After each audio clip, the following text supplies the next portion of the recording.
O mundo dos investimentos é atrativo, mas distante da realidade da maioria das pessoas, não é? Agora, como se pode mudar essa realidade? Qual a interferência ou contribuição da internet também nesse processo? Sobre isso que a gente vai conversar hoje aqui no Rumo Certo. Convido você para essa conversa e também a nossa especialista no assunto. Está aqui comigo Júlia Abissâmara, investidora, educadora financeira e criadora de conteúdo. Oi, Júlia, seja muito bem-vinda, tudo bem? Oi, Sebastião, é um prazer estar aqui, muito obrigada pelo convite. Que bom, obrigado a você por aceitar o nosso convite, pela gentileza de trocar ideias e compartilhar conhecimento, de ceder seu tempo aí, que é tão importante a gente falar sobre essa questão. A gente está falando aí de inclusão, de empoderamento, de certa forma, que a gente vai entrar nesse cenário aí feminino e investimentos também. Mas então, antes de entrar propriamente, queria conhecer um pouco mais da sua trajetória, para que as pessoas conheçam um pouco mais da Júlia e do trabalho que você desenvolve hoje, inclusive como criadora de conteúdo. Conte aí pra gente. Legal. Eu comecei a trabalhar com investimentos, na verdade, ao acaso. Então, eu comecei com um hobby ensinando mulheres a investir. Eu comecei a aprender sobre investimentos depois de passar por uma situação. Na época que eu estava na faculdade, eu sou formada hoje em dia em administração de empresas pela FGV. E naquela época eu passei por uma situação com colegas de faculdade em que eles deram a entender que eu não ia ser capaz de investir, que eu não iria conseguir entender sobre esse assunto. E a partir desse momento eu comecei a aprender sobre investimentos. E fui me apaixonando pelo assunto, depois de colocar em prática, investir, estudar muito, fazer muitos cursos. Eu comecei a ensinar como um hobby, amigas e conhecidas, e juntava elas na minha casa aos domingos, fazia um lanchão, dava aulas de investimentos para as conhecidas. E assim foi crescendo o projeto. Então eu passei um ano, em 2019, dando essas aulas, que na época eram gratuitas, sem intenção de se tornar um trabalho para mulheres. E depois disso eu passei para a internet, na época da pandemia, em 2020, e comecei a compartilhar os conteúdos lá. Então eu passei esse um ano dando também os conteúdos gratuitos na internet. E a partir de 2021 esse se tornou de fato o meu trabalho. Eu comecei a trabalhar com isso. Então hoje em dia eu tenho um curso, ele tem já quase 4.500 alunas, então trabalho ensinando mulheres a investir principalmente. E você dá palestras também? Palestras também para empresas ou eventos, para faculdades bastante também, para mulheres jovens que estão aí entrando no mercado de trabalho e querem começar a aprender a investir. Então eu trabalho com algumas frentes, tem essa parte da educação, dos cursos, das palestras e, enfim, principalmente essas duas frentes. Muito bom, está empoderando aí, né? Não só mulheres, mas enfim, outras pessoas que buscam, porque dos seus seguidores ou quem acompanha suas palestras, não são só mulheres também. Precisamos todos aprender muito mais a investir. Aliás, é cultural e essa dificuldade, hein, Bruna? Ou em Júlia, desculpe, de a gente acessar mais ou de se aventurar, entre aspas, no bom sentido, mais a investimentos no país. Por que a gente, como eu disse aqui na abertura, é distante da realidade da maioria das pessoas ainda esse mundo, esse mercado de investimentos? Legal. É uma questão cultural, né? As pessoas, essa parte da educação financeira, as pessoas não têm esses conhecimentos sendo ensinados nas escolas, por exemplo. E as pessoas costumam aprender sobre isso dentro das suas casas, etc. E nem sempre é o conhecimento que é o melhor para tomar as decisões financeiras. Então, existe muito tabu em torno do dinheiro ainda. As pessoas sentem medo de conversar sobre isso ou sentem medo de encarar as finanças, de sentar, olhar para o extrato, ou acham que investimento vai ser uma coisa muito complicada. Também tem essa ideia de que investimento é só para quem tem muito dinheiro, quem já tem muito dinheiro, que é muito inacessível ou que a linguagem é muito descomplicada. E eu sinto que aos poucos isso está sendo desmistificado e está sendo mostrado que para investir você não precisa ser rico, você não precisa ter muito dinheiro. E já tem pessoas fazendo um trabalho para ensinar sobre esses conteúdos com uma linguagem mais acessível. Uhum.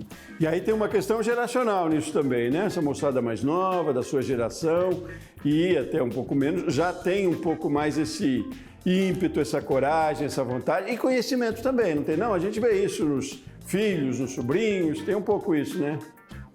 Sim, eu acho que a internet ajudou muito a propagar mais conhecimento sobre investimentos. Então, principalmente na pandemia, que as pessoas começaram a buscar mais por cursos, por conhecimentos na internet. E então, tem informações que antes eram muito inacessíveis e que, de fato, só quem já tinha muito dinheiro ou trabalhava no mercado financeiro tinha acesso e que hoje em dia você consegue encontrar com muito mais facilidade. E é claro que sempre tem os prós e os contras. Então, se você vai buscar conteúdos na internet, muitos conteúdos podem não ser confiáveis, por exemplo. Então, precisa ter esse certo crivo, esse filtro para você encontrar o que é de fato bom e o que não é. Então, a internet já também mostra, às vezes, de forma muito quase que milagrosa, muito facilitadora. Sim. É acessível, que não signifique fácil também, né? É preciso muito critério, porque é risco também, né? Ao mesmo tempo, né, Julia? Esse é um ponto que eu sempre gosto de levantar, de que investimento não é milagre e que esses discursos de você vai ficar milionário muito rápido, isso só afasta, na verdade, as pessoas do conhecimento de educação financeira, que é extremamente importante. Então, eu gosto de fazer uma abordagem mais realista, no sentido de que não é todo mundo que vai começar a investir, do nada vai ficar rico, não é isso. Mas é importante para todo mundo começar a cuidar do seu dinheiro e tem como fazer isso com pouco dinheiro. Então, fugir um pouco dessas promessas milagrosas que as pessoas costumam fazer, porque de fato elas não são verdadeiras e tem muitos golpes também envolvidos aí nessas histórias, e trazer mais para a realidade do que as pessoas conseguem aplicar de fato na vida delas, sem esse sensacionalismo todo em torno do assunto. Você consegue identificar nas pessoas que acompanham você, no seu trabalho ou em palestras, o perfil são mais pessoas físicas, pessoas jurídicas também, empresários? Como é que é esse mix? São mais pessoas físicas, eu percebo. Hoje em dia o meu público ele é majoritariamente feminino, tem homens também que me acompanham e são super bem-vindos, mas como eu tenho uma comunicação voltada para mulheres, é um público bem feminino. E então eu percebo que são mulheres, as mulheres que me acompanham são mulheres ali na faixa dos 25 aos 35 anos, por exemplo, que trabalham, a maior parte trabalha CLT, mas também tem algumas mulheres autônomas ou que são empreendedoras que acompanham. Então, para as mulheres, há um preconceito mesmo, Júlia, que é preciso desmistificar um pouco mais? Ou é uma questão cultural também feminina, das mulheres não se aventurarem tanto a esse mercado? Como é que você vê isso? Eu percebo muito conversando com alunas, com as mulheres que me acompanham nas redes também, que eu troco bastante, converso com elas, que muitas não foram estimuladas mesmo a aprender sobre investimentos. Então, eu tenho muitos casos, por exemplo, de alunas do curso que falam: na minha família ensinaram o meu irmão, mas não me ensinaram. Ou então, eu fui falar que eu ia aprender sobre isso e, me descredibilizaram, falaram que eu não iria conseguir entender. Então, isso acontece bastante.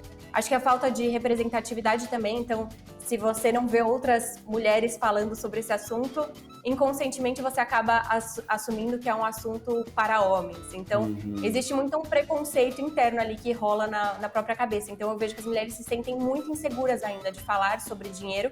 E não é por falta de capacidade, porque as mulheres têm toda a capacidade do mundo de aprender a investir.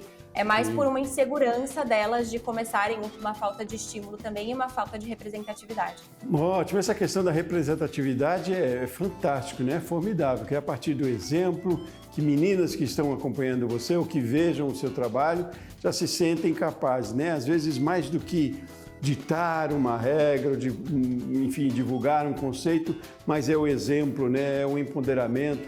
Por isso que a gente precisa falar cada vez mais sobre isso, mostrar cada vez em todas as outras questões também, né? Gênero não é no gênero que está a capacidade, né?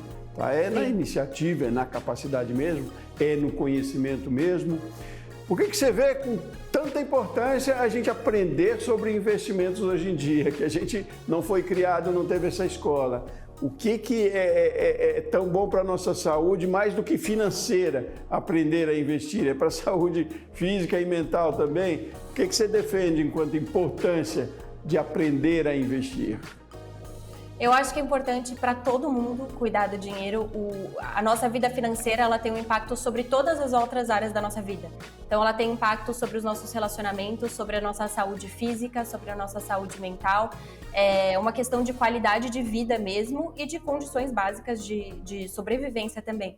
Então, o dinheiro, ele acaba tendo um impacto muito maior do que a gente imagina. Deixar a vida financeira de lado acaba gerando também questões como ansiedade, esse medo, né, de olhar ali para as finanças, pode acabar gerando realmente prejuízo na vida. Então, as pessoas que acabam se endividando demais, por exemplo, ou se enrolando ali nas finanças. Então, é um assunto extremamente importante e ele tem um impacto que vai muito além só da vida financeira. Qual é a máxima hoje, quando a gente fala do mercado, de observação? A gente tem muitas ferramentas para se investir hoje, tem muitos caminhos, muitos canais, né? Sai-se daquela época em que a gente usava só instituições financeiras já consagradas. Mas então, nesse sentido, começando quase que pelas dicas aqui que a gente vai indo afunilando para o restante do programa, orientações para quem quer investir, por onde começar, como começar. Legal. Começar sempre buscando o conhecimento. Então, uma coisa que eu sempre falo é que para você nunca investir porque alguém te recomendou determinado investimento sem antes entender o que é de fato aquele investimento. Então, começar buscando o conhecimento, tem muitos livros, tem muitos conteúdos na internet também. Aí, se você for aprender pela internet e encontrar uma pessoa que é de fato de confiança, né? Fontes de confiança que você consegue encontrar conteúdos verdadeiros. E a partir desse momento ali, começar com os investimentos. A gente recomenda que as pessoas que estão começando, comecem com investimentos mais conservadores, porque daí você começa a se acostumar ali com como funcionam os investimentos, ver qual que é o seu perfil de investidora ou de investidor. Então, se você é uma pessoa que é mais conservadora ou que é mais moderada ou arrojada, enfim, encontrar os seus objetivos. E o primeiro passo dos investimentos em si é sempre montar reserva de emergência, que é um dinheiro que a gente tem que ter reservado para ocasiões que vão acontecer ao decorrer da vida de emergência, para não ter que tirar do dinheiro que a gente usa no nosso dia a dia ou dos investimentos para os nossos outros objetivos. O que é que a gente entende hoje por investimento em modalidades mais conservadoras? A gente vem do tempo que era a poupança, né? Mas a poupança, enfim, talvez não seja a recomendação mais interessante, né? E o que caracteriza hoje um investimento de forma conservadora? Legal. Realmente a poupança hoje em dia não vale a pena mesmo. Em termos de rentabilidade, existem investimentos que são tão seguros quanto ou ainda mais seguros que rendem muito mais do que a poupança. Então, as pessoas ainda têm esse costume de investir por acharem que é um investimento muito seguro, mas é importante falar que existem também investimentos que são muito seguros, que são mais conservadores e que vão dar rentabilidades maiores. E a gente está falando de investimentos principalmente de renda fixa, quando a gente fala desses investimentos mais conservadores. Os investimentos de renda fixa, eles funcionam como um empréstimo, basicamente, que você vai estar fazendo para alguma instituição. Então, pode ser o governo, pode ser bancos ou instituições financeiras ou empresas. E aí, no final de um prazo, você vai receber esse dinheiro de volta com uma rentabilidade, que são os juros. Então, esses investimentos são considerados mais conservadores. O Tesouro Direto, por exemplo, é um dos que é mais conhecido aí, como uma opção para quem está entrando no mundo dos investimentos. Mas aí eles exigem uma carência um pouco maior para que vale a pena esse investimento, que tem a questão da tributação também. Como é que funciona? Então, existem opções diferentes. Então, existem opções em que tem uma liquidez maior. A liquidez é a facilidade de você resgatar aquele investimento. Então, tem opções que você pode resgatar antes sem problema, como o Tesouro Selic, por exemplo, ou então CDBs de liquidez diária. E existem opções que você tem um prazo maior para poder resgatar ali o dinheiro. E um ponto que eu gosto de falar, né, falando sobre essa questão de prazos, é que, de fato, investir não faz milagre. Então, não é que você vai colocar o seu dinheiro ali e daqui a 1, 2 dias ele vai ter duplicado, triplicado, ou daqui a um mês ele vai ter tido um crescimento exponencial.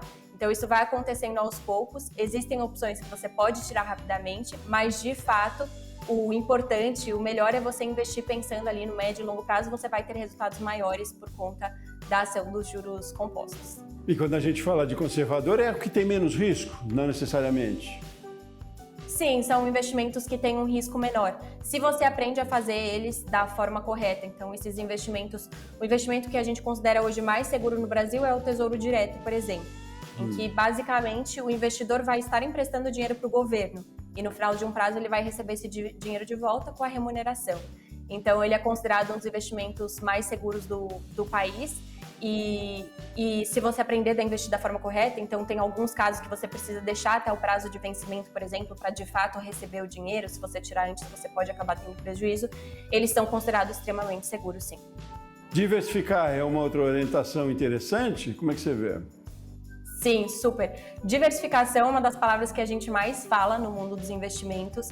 É aquele famoso não colocar todos os seus ovos em uma só cesta, né? Então, é muito importante isso, principalmente para quem vai escolher opções mais arriscadas. Então, quem vai investir também em ações, por exemplo, em fundos imobiliários. Mas mesmo para quem está com opções mais conservadoras, é muito importante. A diversificação é importante não só por uma questão de segurança, e a questão de segurança entra porque se você coloca todo o seu dinheiro em um lugar e acontece alguma coisa com aquele investimento, por exemplo, se é um investimento um pouco mais arrojado, você acaba perdendo todo o seu dinheiro, se ele está todo naquele investimento. Se você diversifica, você acaba diminuindo esse risco, né, de acontecer alguma coisa. E também por uma questão de que os investimentos eles têm objetivos diferentes.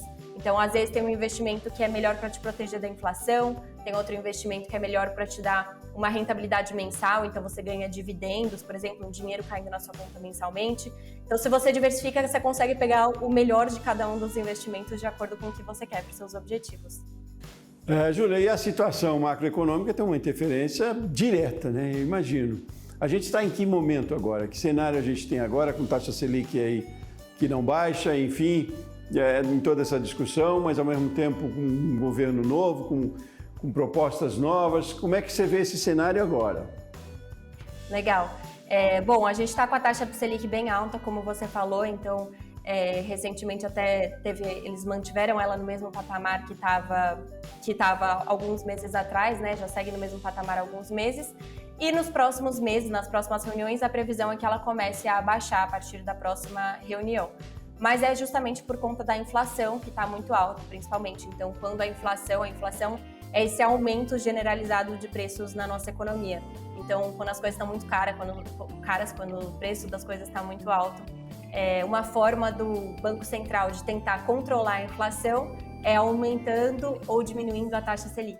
Então, nesse momento, a taxa Selic está alta justamente por isso. E isso tem um super impacto na nossa economia. Então, como ela é uma taxa que norteia todas as outras taxas de empréstimos, de financiamentos, por exemplo, e dos investimentos também, quando ela está alta, isso tem um grande impacto. Então, até para empreendedores, por exemplo, empresas quando vão pegar algum empréstimo ou vão fazer algum financiamento, isso acaba tendo um impacto nas taxas que as empresas vão pegar. E as pessoas físicas também.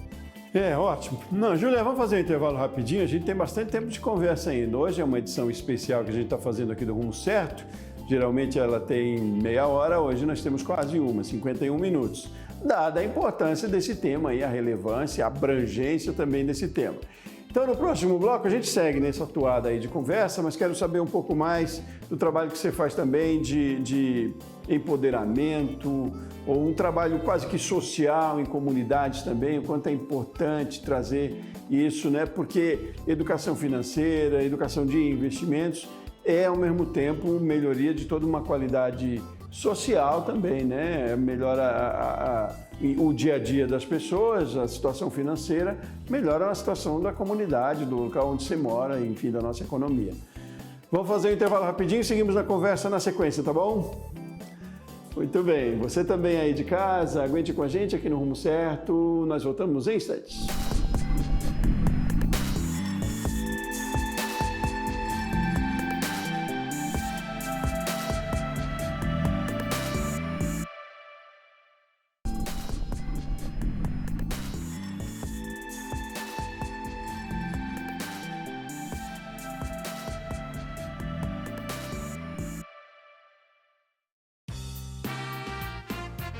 De volta com o Rumo Certo, hoje nós estamos falando sobre investimentos.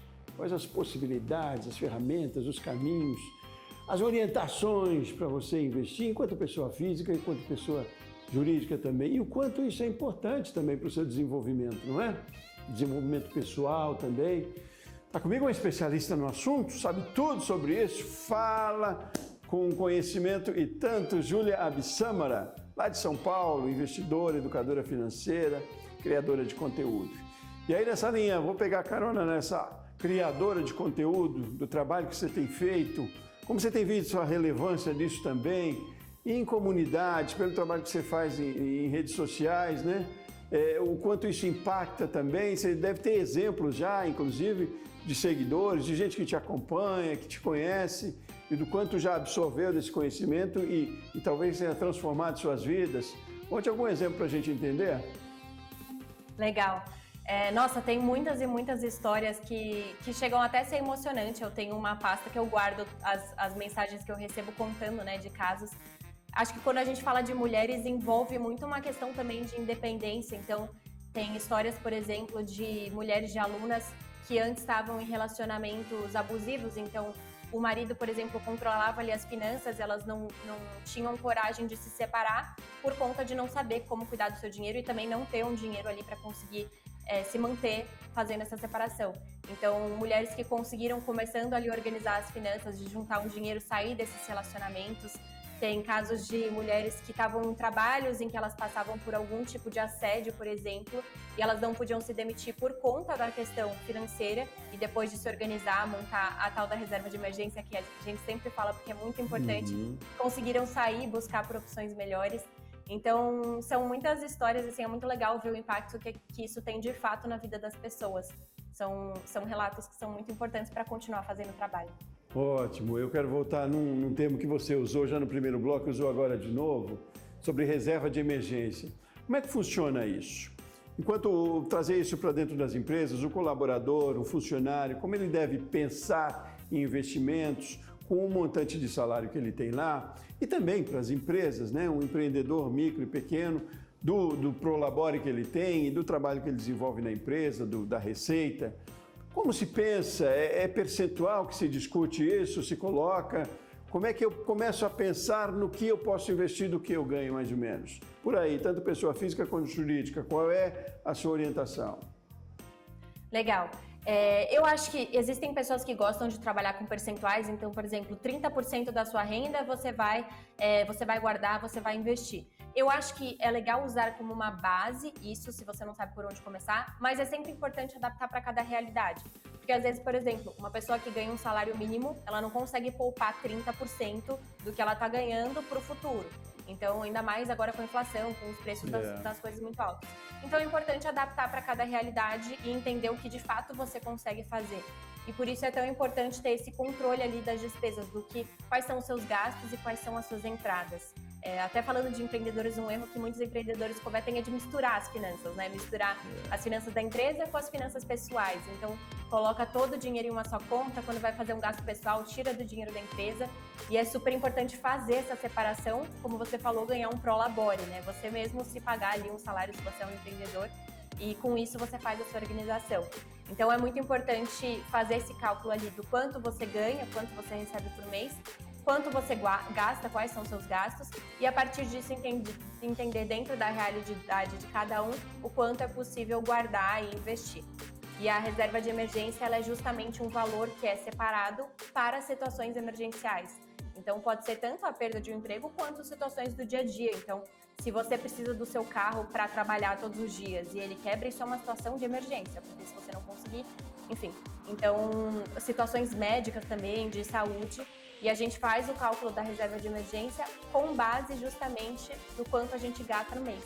Então, se você faz ali os cálculos que os seus gastos para se manter durante o mês são de R$ 1.500, por exemplo. Então, a sua reserva vai ser esses R$ 1.500 vezes um número determinado de meses. Tem pessoas que fazem uma reserva de 3 meses, tem pessoas que fazem reservas de 6 meses e tem pessoas que querem se sentir muito seguras e fazem uma reserva de 1 ano, por exemplo. Para empreendedores é ainda mais importante ter essa reserva, porque se você tem ali uma instabilidade no quanto você ganha por mês, se acontecer alguma coisa em um mês não entrar o suficiente, você consegue pelo menos tirar da reserva e pagar o que você precisa pagar. Então, a reserva de emergência é essencial para todo mundo, sejam empreendedores ou pessoas que trabalham no CLT também. Ótimo. Não, e é preciso entender que não é o que sobra, né, Júlia? Porque às vezes a gente tem a cultura de investir aquilo que sobrou. É o contrário, né?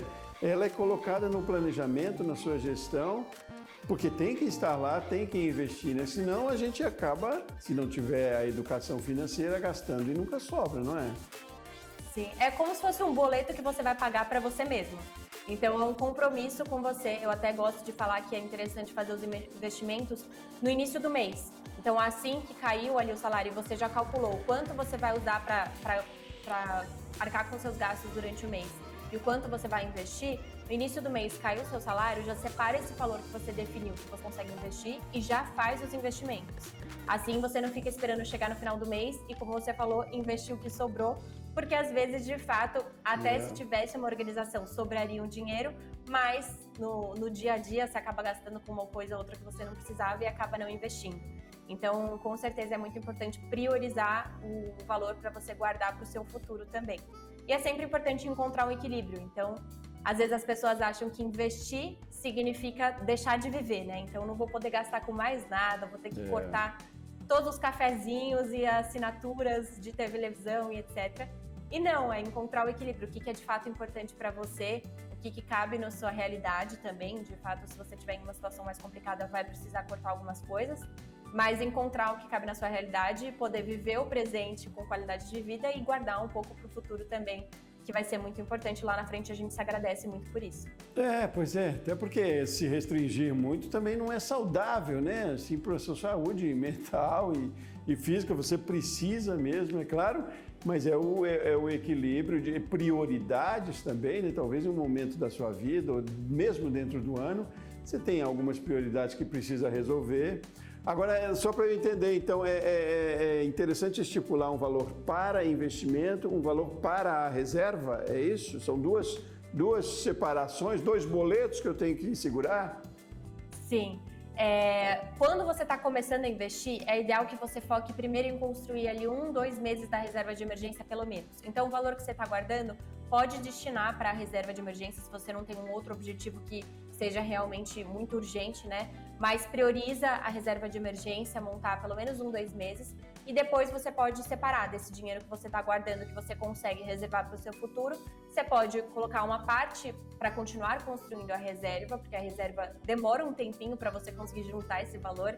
Inclusive, às vezes as pessoas se assustam, né? Fazem ali o cálculo do quanto elas precisam, acabam se assustando e nem começando a guardar. Mas, de fato, é um processo longo e não tem problema, o importante é você começar. E uma parte você pode ir colocando na reserva e outra parte para outros objetivos em outros investimentos. Então, objetivos mais de médio e longo prazo, por exemplo. E a reserva ela também tem que ser investida, só que um investimento bem seguro que você possa resgatar rapidamente, que tem que a gente chama de alta liquidez, esse resgate rápido do dinheiro. Isso que eu ia perguntar também, estava aqui já na ponta, já de curiosidade. Você já viu que eu não sou um investidor, né, com tanta dúvida assim, mas é uma dúvida minha, é uma dor de consumidor aqui, como a gente costuma dizer, mas é também levar para muita gente. Mas a gente vai aprendendo também, vai aprendendo. Mas a reserva também se investe, então, né?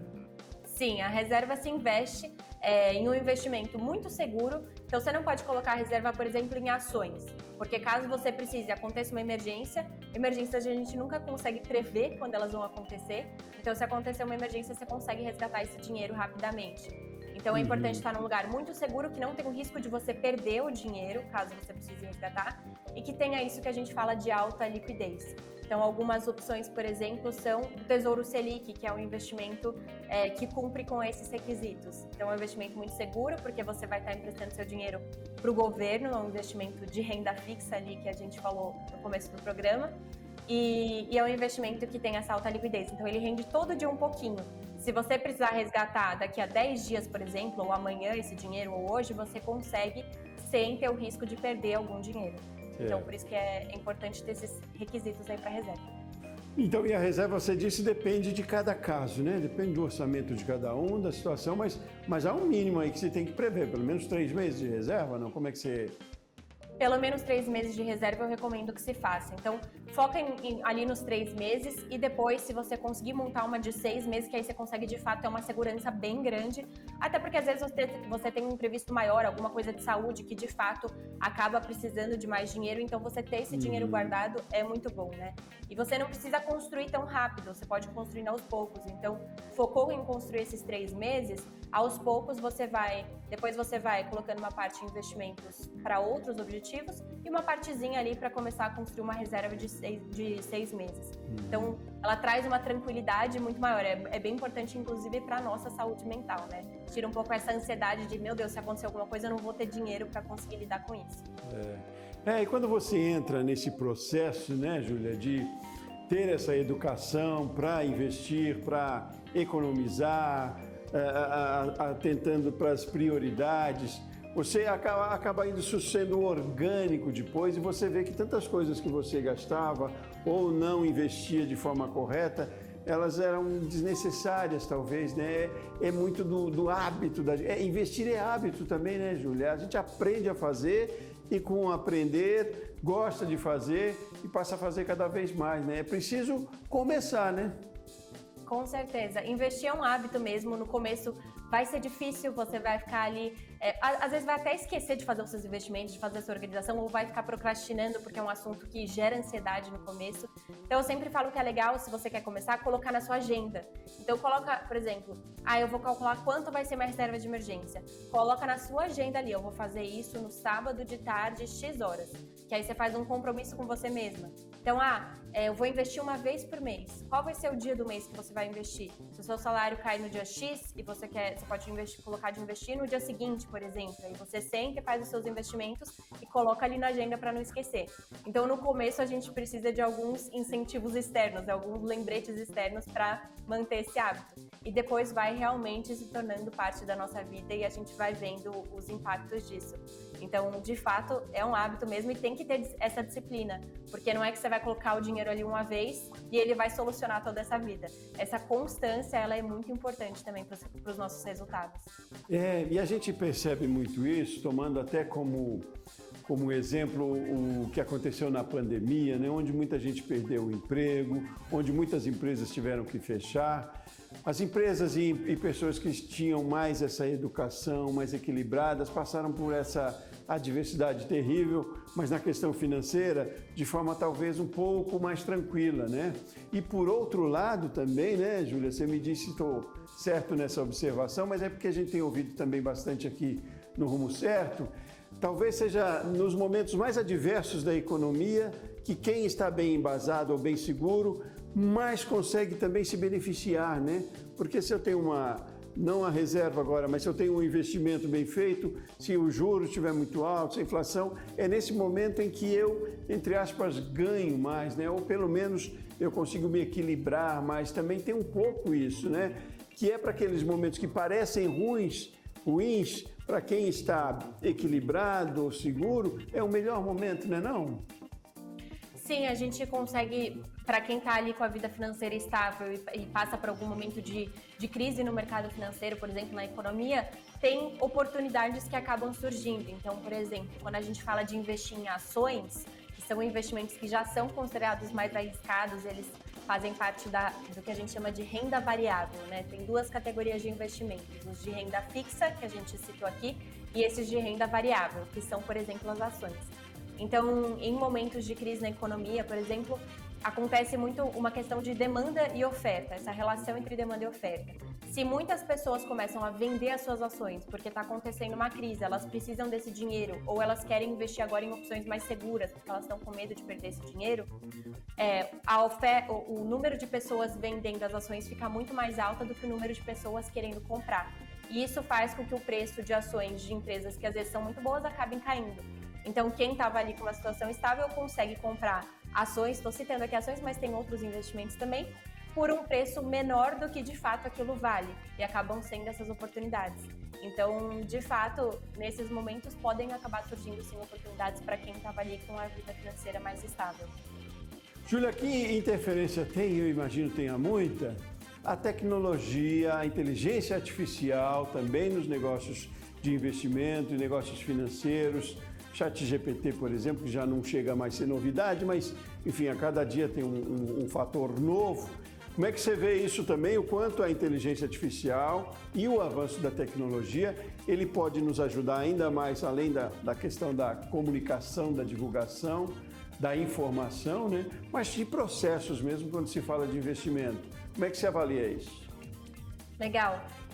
Já tem várias empresas, negócios surgindo em relação a isso. Mas um dos exemplos em relação a essa questão da inteligência artificial é que agora tem opções, por exemplo, que com a própria inteligência artificial você consegue montar uma carteira diversificada de acordo com o seu perfil e com os seus objetivos, com as sugestões com os dados que você colocou ali, que a própria inteligência faz. Então, eu acho que acaba tendo um impacto bem grande e é uma coisa que a gente vai começar a ver cada vez mais os impactos, né? Ainda está se começando a falar sobre isso, pensando no longo prazo, provavelmente veremos muito mais coisas lá na frente, mas pode sim ter um impacto muito relevante nos investimentos. Então, pode facilitar muito a vida das pessoas na hora de investir, de fazer a escolha dos investimentos e de tomar essas decisões. Você já trabalha nas suas decisões aí de investimentos e até de comunicação muito com inteligência artificial, imagino, né? Ainda não trabalho tanto com a inteligência artificial, mas é um ponto que eu quero muito aprender. Eu tenho estudado sobre o assunto para começar a implementar mais. Mas eu acho um assunto extremamente interessante e tenho muitas coisas para aprender ainda sobre isso. Não, então, e estudar sobre o assunto é que é bom, né? É se colocar como parte do processo mesmo. E a gente está falando aqui de inteligência artificial, mas voltando lá à questão de investimentos, se a gente não sabe, não precisa se assustar, mas é buscar conhecimento, porque é bom para todo mundo, né? Falar de que é bom para todo mundo, eu quero entrar numa outra questão no próximo bloco, do quanto há uma recomendação também de que as empresas trabalhem com seus colaboradores, essa questão da saúde financeira, né? Do quanto as empresas também têm corresponsabilidade nesse processo, porque também resulta em produtividade no final das contas, né? Resulta, e aí depois, em receita também para as empresas, quando os colaboradores estão com uma saúde financeira melhor e que reflete na saúde mental, que reflete na saúde física, né? Há que se ensinar muito também para as empresas nesse processo, eu imagino, né, Júlia? Mas vamos conversar sobre isso em mais um bloco que a gente tem aqui no Rumo Certo, tá bom? Tá bom. Intervalo rapidinho, voltamos já já.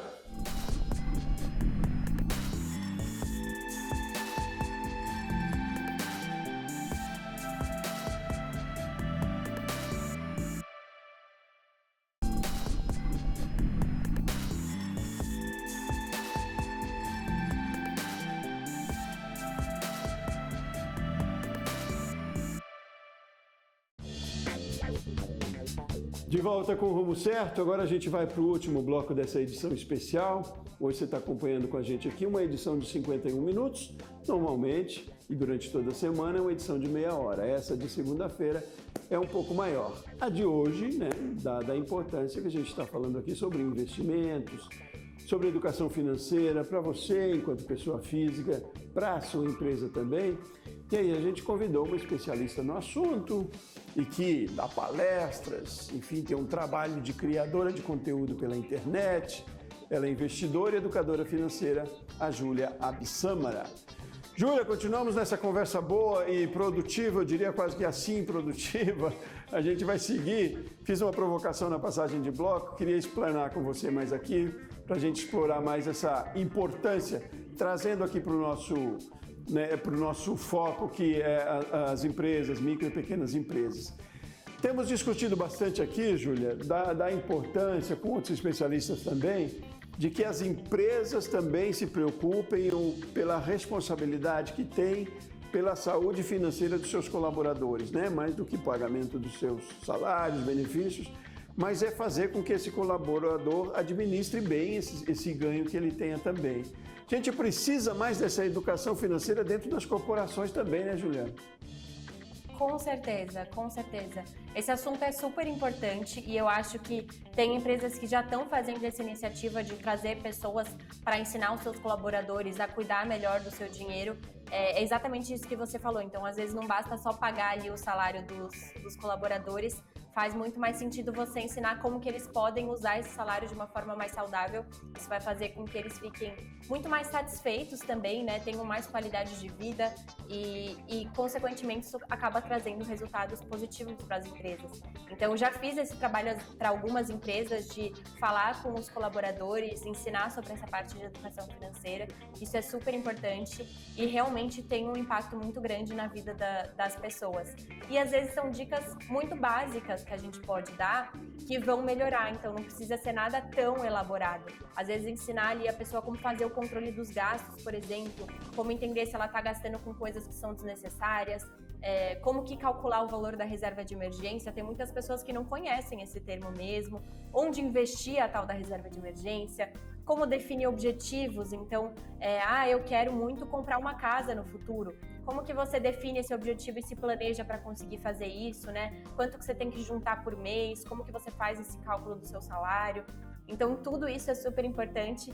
Não são coisas difíceis de se aprender, e se as empresas começarem a trazer isso para os seus colaboradores, com certeza vai ter um impacto muito grande na nossa sociedade, né? Então, acho que a iniciativa privada, ela também pode ter um impacto muito positivo na educação financeira do nosso país.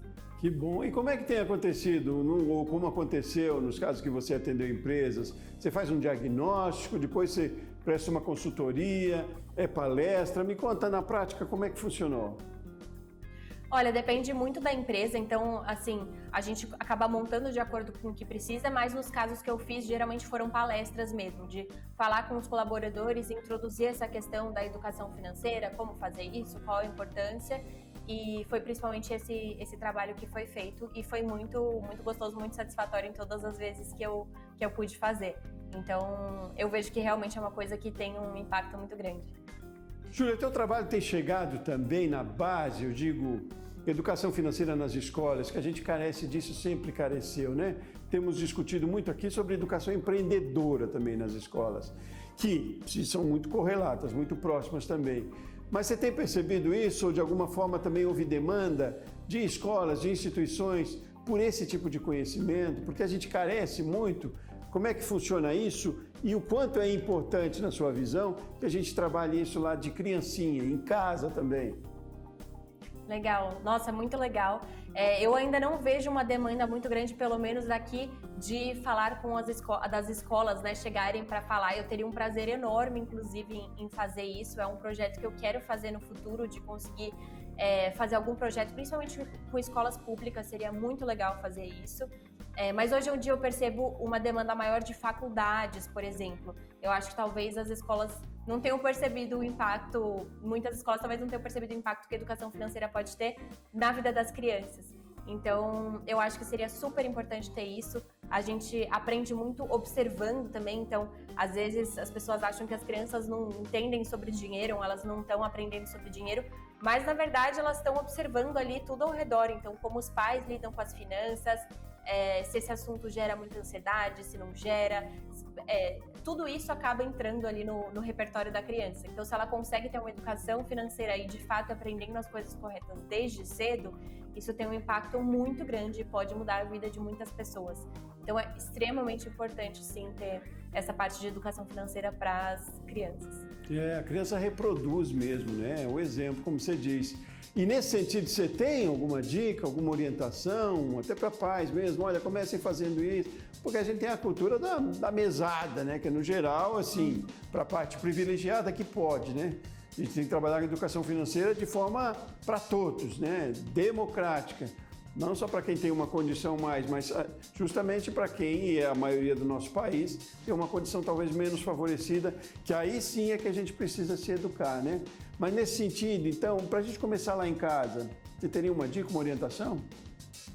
Legal. Acho que o primeiro, só de abrir esse diálogo com as crianças já faz uma diferença muito grande, porque muitas pessoas crescem e em casa nunca escutaram falar sobre como lidar com as finanças, ou enfim, nunca discutiram sobre esse assunto, e aí acaba de fato virando um tabu, né? Então a criança cresce achando que dinheiro é um tabu, vira um adulto que acaba evitando muito esse assunto. Então eu tenho, por exemplo, vários relatos de mulheres que eu acompanho, de alunas que falam: nossa, quando eu estava crescendo, esse assunto ele gerava tanta ansiedade na minha família, né? As pessoas conversavam sobre dinheiro de uma forma tão ansiosa, lidavam com isso de uma forma tão ruim, que eu acabei desenvolvendo maus hábitos por conta dessas questões que elas foram aprendendo por observação.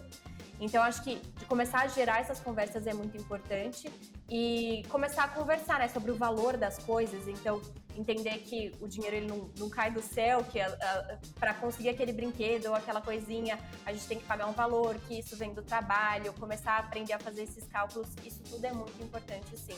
E enfim, acho que tem formas lúdicas de se ensinar isso para crianças pequenas. E entender que o dinheiro é um amigo, né? Não é afastá-lo como um negócio ou é sujo, ou é para adultos só, né? Mas é gostar do dinheiro, né? Um dia me disseram isso, que você gostar do dinheiro e não só com a visão capitalista total, mas é porque ele é importante para tudo, para que você esteja bem e para que você, enfim, leve a sua vida bem nos relacionamentos também, né?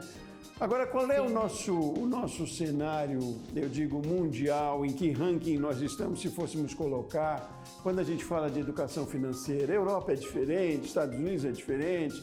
Como é que você vê isso? É da nossa cultura esse quase, não sei se descaso que a gente tem com o dinheiro e que precisa aprender muito ainda, esse déficit que a gente tem, ou é uma realidade quase que mundial? Como é que você vê? Olha, eu não tenho tanto conhecimento sobre países da Europa, por exemplo, ou etc., mas o que eu percebo é que no Brasil tem certas questões que são muito mais incentivadas. Então, por exemplo, essa questão de parcelar compras. Isso não é tão comum lá no exterior. Aqui no Brasil isso é muito difundido. As pessoas usam quase que no dia, vou comprar ali uma coisa, já vou parcelar em 12 vezes, e aí essas parcelas acabam se juntando e virando uma coisa muito maior. Então, tem certas coisas que a gente faz aqui no Brasil que são mais características e que não são tão saudáveis ali para a nossa vida financeira. Não que parcelar seja ruim, mas é que isso tem que ser feito de uma forma consciente, né? Com certos itens e em certas situações. E nos Estados Unidos, as pessoas geralmente, elas costumam investir mais na bolsa de valores, por exemplo. Aqui no Brasil, as pessoas acabam sendo um pouco mais conservadoras nos investimentos, não que isso seja uma coisa errada, mas existe essa diferença. Nos Estados Unidos, é mais comum as pessoas investirem na bolsa de valores, comprarem ações, elas têm essa acessibilidade maior, digamos assim, em relação ao Brasil. Bom, mas como a gente falou lá no primeiro bloco, a gente está vivendo um momento de transformação, de geração também que tem um pouco mais de preocupação com isso, né? E que bom. A gente pode aqui quase que acenar para um futuro mais interessante nesse sentido, então, né? Porque isso que está sendo feito agora, dessa educação mais difundida também, o trabalho que você faz, vai dar resultado e não é para muito longe não, né? Dá para a gente acenar com um futuro de 10 anos aí com uma realidade bem mais interessante, né, Juliana? Sim, com certeza. Eu tenho uma visão positiva em relação ao nosso cenário futuro. Eu acho que a educação financeira está sendo cada vez mais discutida, os conteúdos estão sendo cada vez mais acessíveis. Isso é um ponto muito importante, né? Porque, de fato, realmente, antigamente, se você fosse aprender, talvez você tivesse que fazer um curso muito caro, presencial, ou então comprar livros, ou os conhecimentos, eles eram passados de uma forma um pouco mais complicada. E hoje em dia a gente consegue ter muito mais acessibilidade a esse conteúdo, conteúdos gratuitos, inclusive. Como a gente falou, é importante ter esse filtro, né, do que tem qualidade e o que não tem, mas mesmo assim tem muita informação. Então eu vejo que as pessoas estão discutindo cada vez mais esse assunto, conversando cada vez mais sobre ele, até nessa questão, né, de diferenças sociais. Então tem mais mulheres falando sobre isso quando a gente vai falar da questão de gênero. Então eu vejo que está aumentando a quantidade de mulheres que investem. Então eu vejo sim muito progresso acontecendo e eu acho que essa questão geracional até que a gente falou, de as crianças aprendem muito com os pais, então lá para frente, quando os pais já tiverem tido esse conhecimento, talvez eles consigam passar informações melhores para as crianças e assim a gente vai criando um país que tem uma educação financeira melhor. Agora, a gente falou lá no começo, né, do quanto é importante a gente criar cada vez mais condições de empoderamento, de mulheres se sentirem muito mais capazes e que a capacidade não está no gênero ao mesmo tempo, mas há características também das mulheres, do sexo feminino, como uma sensibilidade talvez maior para lidar com algumas questões, que podem também ter interferência nesse processo, não é não? Mesmo mulheres que aprenderam a ser donas de casa, que precisavam administrar o pouco ou muito, ou enfim, o que chegava, que já tem ali quase que é uma questão maternal de saber lidar com ajeitar as coisas, acertar as coisas. Estou viajando um pouco, mas tem um pouco disso, a sensibilidade feminina ou a visão feminina, a visão da mulher desse gênero para algumas questões e aí na questão financeira, tem alguma influência, Júlia? Sim, tem sim, faz super sentido. Inclusive existem alguns estudos que mostram que no longo prazo as mulheres nesses estudos mostraram ter resultados um pouco maiores do que os homens por características como essa paciência em relação ao longo prazo, essas tomar decisões mais ponderadas, então não ser tão impulsivas nas decisões. Eu vejo muito isso até conversando, né, com o meu público e também com outras pessoas. As mulheres geralmente elas são mais cautelosas, elas têm uma responsabilidade muito grande em relação ao dinheiro.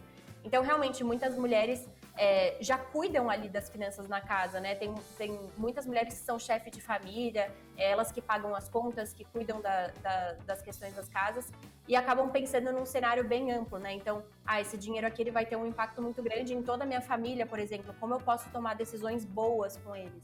Então, tem sim uma relação muito grande com essa questão do gênero feminino, e as mulheres elas podem ser ótimas investidoras também. Nossa, que bom isso, então. Aquela imagem de futuro mais promissora, então, se concretiza cada vez mais, uma vez que tenhamos mais participação das mulheres nos negócios. Aliás, a gente falava lá de exemplo, né, do quanto é importante a referência de exemplo, e aí também mulheres mais à frente de negócios, né, de lideranças nas empresas, nas corporações, certamente administram com uma habilidade diferenciada e muitas vezes à frente mesmo. E que bom, né? Fico feliz que a gente tenha isso mesmo. Júlia, eu quero agradecer muito pela sua participação aqui, por trocar essa ideia, mas mais do que isso, pelo trabalho que você faz, trabalho em comunidades, pelo trabalho que você faz na internet, um trabalho com tanta seriedade, com tanto propósito, né, que é necessário, né? A gente fala de dinheiro, às vezes parece uma coisa meio árida, meio, né, deixa lá para o setor financeiro, e não, é para o dia a dia, é para nós melhorarmos e tudo um pouco. Então, parabéns pelo seu trabalho, sucesso cada vez mais no trabalho que você faz aí, tanto nas redes sociais e também em palestras, no contato com as pessoas. Nesse trabalho que você fez hoje aqui, de certa forma, foi sim trabalho, é compartilhar conhecimento. E muito obrigado também por nos disponibilizar do seu tempo, que tempo é dinheiro, né, Júlia? Tempo é dinheiro e o nosso tempo ele é muito precioso. Eu que agradeço, foi um prazer conversar com você. Eu espero que tenha ajudado as pessoas, que tenha virado uma chavinha em alguém para começar a cuidar melhor das finanças.